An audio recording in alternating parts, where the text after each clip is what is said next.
Hey everyone, how's it going? Juan Dhas here, and welcome back to another YouTube lesson. I know I took a little bit of a break. I had to catch up on some recording. Just finished recording for the next track that I'll be releasing that just got sent off for mixing a few days ago. And I just finished recording some more stuff for Daniel Hines, who's a wonderful composer. Go check him out. He's a really melodic pianist and just writes some wonderful music. So I think I've got one more track to do, which I'm waiting for him to send me, and then we should be good for release. But I did want to discuss a topic today that came up because I saw someone had asked me about it in a message, and they tagged me in a group, asking about minimizing kind of strain on your left hand or your body. And I thought this would be a really great topic to discuss because it's something that can get very easily overlooked. And I attribute a lot of stuff to the fact that the electric guitar specifically is such a young instrument. It's such a young instrument without a proper sense of pedagogy, unlike the piano or the violin or anything that has a steep classical tradition, where technique is baked into how you play. We're really left to fend for ourselves when it comes to figuring out how should we properly play our instrument. And in many cases, sometimes we go down rabbit holes or go down paths that maybe end up forcing our hands into uncomfortable positions, but to a greater extent, our bodies. And I think it's something that we as musicians very much overlook, and we overlook the physical sensation of the instrument. And I know I have in the past. So I thought I'd share a little a few things that I've learned from my personal experience, and things that when I've worked on them with students, they've seemed to have brought out some really good results.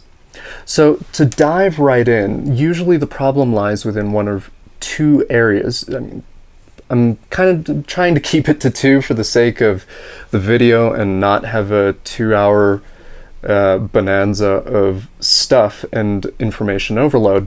But it kind of comes down to two things. The first being economy of motion, and the second being the use of, or the, how can I phrase this? The second of which being how you govern the tension in your body, and kind of just observing the way your body naturally moves and playing into that. So I want to tackle the economy of motion thing first. Now, I think to dive into this, what is economy of motion? Economy of motion, well, let's look at the word economy, meaning in this sense, ease, right? And the ease of movement. So rather, economy of motion is asking how efficient is your movement, and are you pretty much moving with minimal effort, right? To get the sound that you want. And I think that's the imperative, because there are certain styles of playing that you might need a little more energy to get something out of the instrument. Or, to get a certain attack or a certain sound, you need to hit a little harder, or you need to fight the instrument a little more. I think Stevie Ray Vaughan and many other names come to mind where you really kind of beat the crap out of your instrument. But in this case, I'm talking about a very fluid thing, and most of the people who tend to ask about this stuff are kind of looking for a very fluid sound. So in discussing economy of motion, we're looking at how smooth can we move? How effortlessly can we move?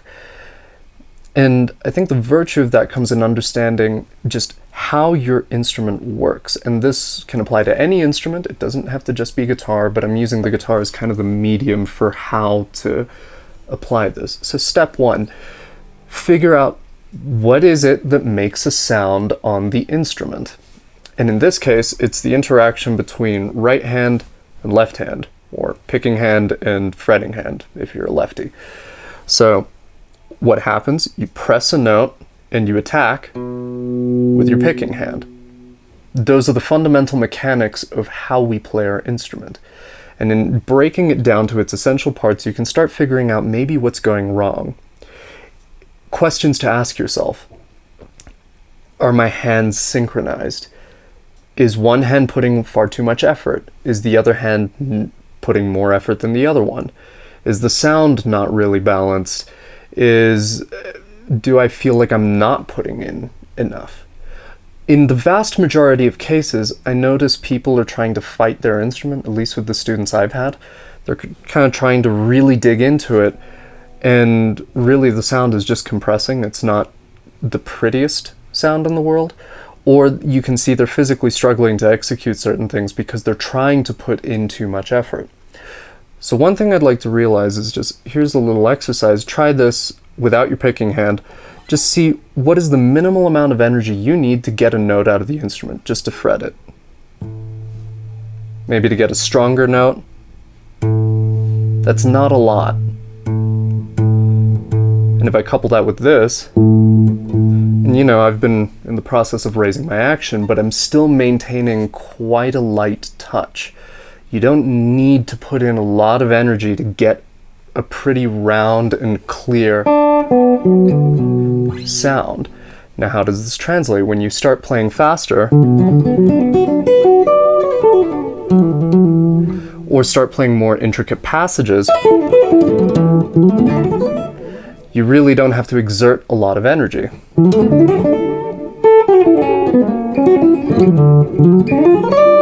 To get a lot of, energy out of the instrument. The other thing to consider is how high are your fingers coming up off the fretboard.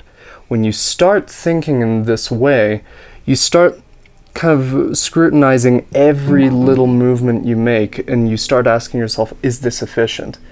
Because any little detail or if you're lifting your fingers this high off the fretboard and trying to play fast melodies or fast lines, you're wasting energy.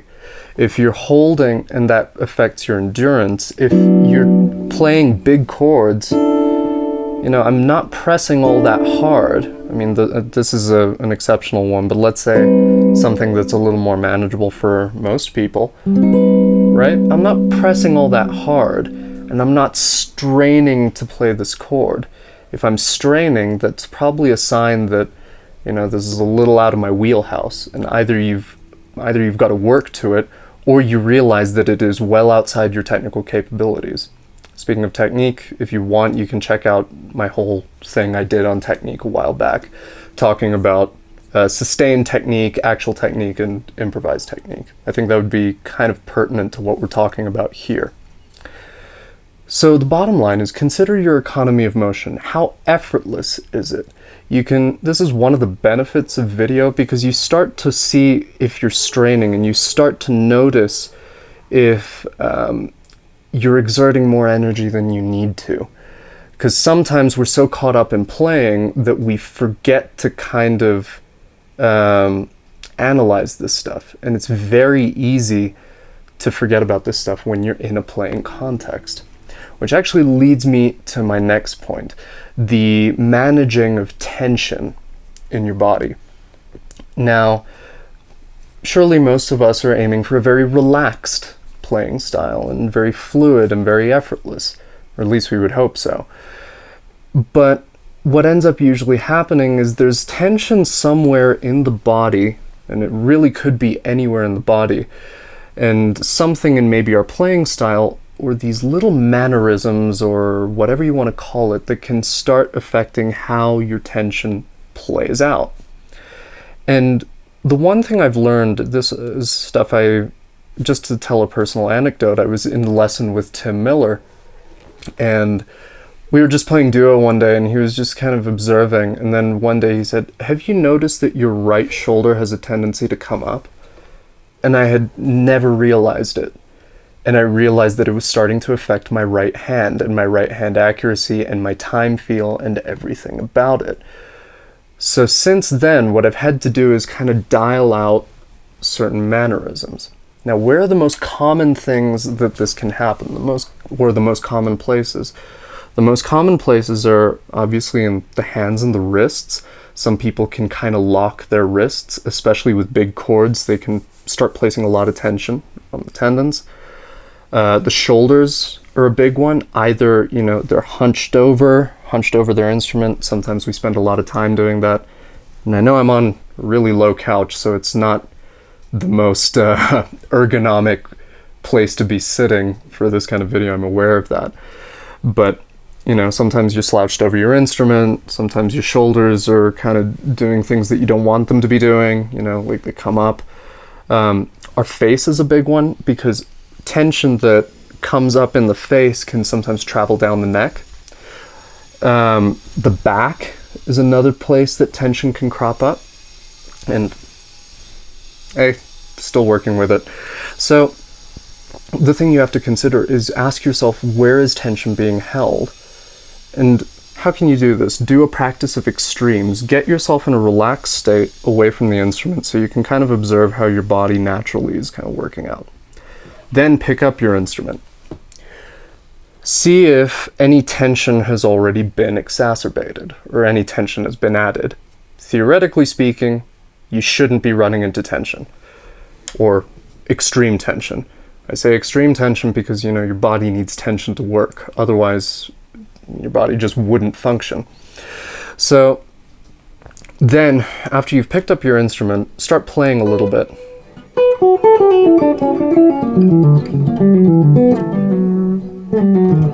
And kind of pay close attention. You want to almost observe yourself from in a 3D perspective. It's kind of a very bizarre way of describing this, but I use this in multiple scenarios with students. Imagine you are sat on the other side of the room watching yourself.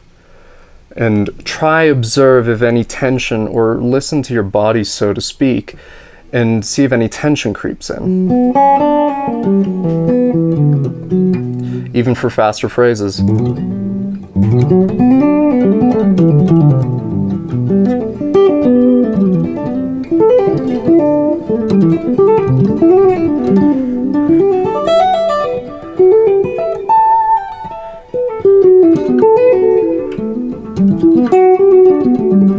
Now, am I saying completely eliminate everything? I wouldn't be that extreme. I think there is something to be said for movement in your playing, and many of us naturally move when we play, and I think trying to stop that can sometimes affect the flow of musicality, if that makes sense. I know it's a little esoteric, but bear with me. So I wouldn't say completely eliminate every single movement for your playing, or you'll notice your face will kind of slightly twitch or slightly do things in reaction to things you play. That's fine.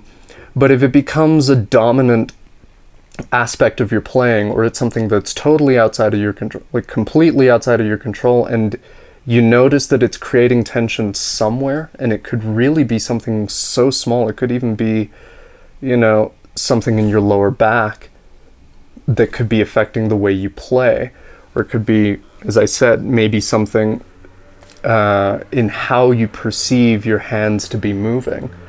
For example, many players believe that, or many people I've encountered believe that your movement starts here in the knuckle.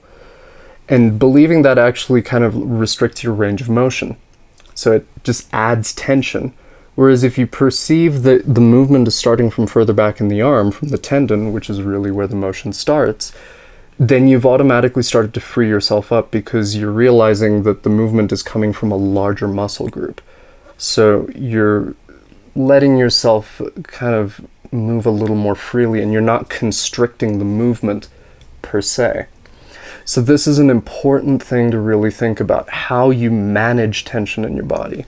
And again, emphasis on the word manage.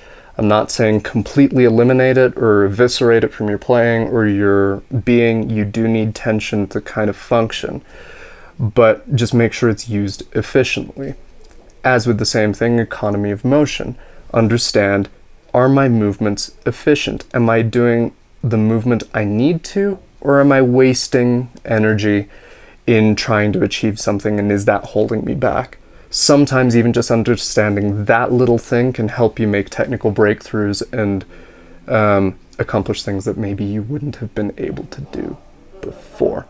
So, with all that said, thanks so much for listening. I think they've started up again on the construction, so we're going to have to deal with that. But I'm jumping onto Patreon to dive in a little deeper, just kind of do an analysis of my own playing, and kind of show you the things I've had to figure out, and I will see you in the next video. Take care, guys.